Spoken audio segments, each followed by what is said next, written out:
Smart card driving licence নিয়ে গ্রাহকের ভোগান্তি যেন কমছেই না। বিআরটিও যতদূর সম্ভব চেষ্টা করে যাচ্ছেন যে গ্রাহকদের এই সমস্যা থেকে উত্তরণের জন্য।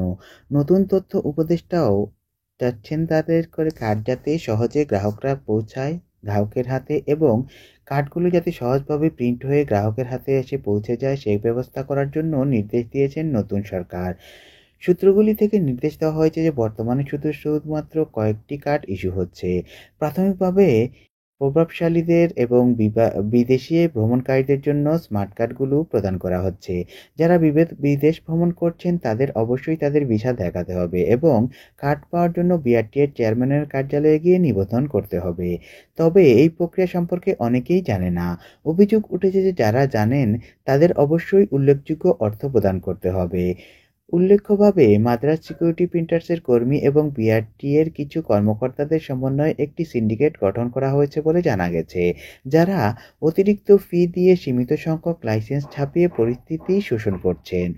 ঢাকার পল্টন এলাকার একজন ভিসা প্রসেসিং সার্ভিসের মালিক বলেন, তারা অনেক ক্লায়েন্ট এখনও তাদের ড্রাইভিং লাইসেন্সের জন্য অপেক্ষা করছেন। কেউ আবার 50,000 টাকা খরচ করেও দালালের মাধ্যমে ড্রাইভিং লাইসেন্স নেওয়ার চেষ্টা করছেন, কিন্তু তাতেও তারা ব্যর্থ হচ্ছেন।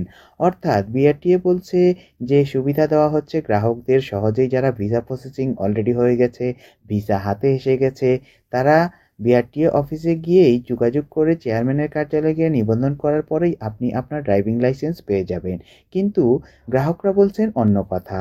এক্ষেত্রে দেখা যায় যে দালালরাই হয়তো এই সুবিধা ভোগ করছেন, কিন্তু বিআরটিএ যথাসম্ভব চেষ্টা করছেন যাতে দালাল মুক্ত করে গ্রাহকরা তাদের সর্বোচ্চ সেবা পান, সেদিকে বিআরটিএ চেষ্টা করে যাচ্ছেন এবং এ ব্যাপারে বিআরটিএ যথাযথ ব্যবস্থা নেবে বলে জানিয়েছেন কর্তৃপক্ষ। ধন্যবাদ।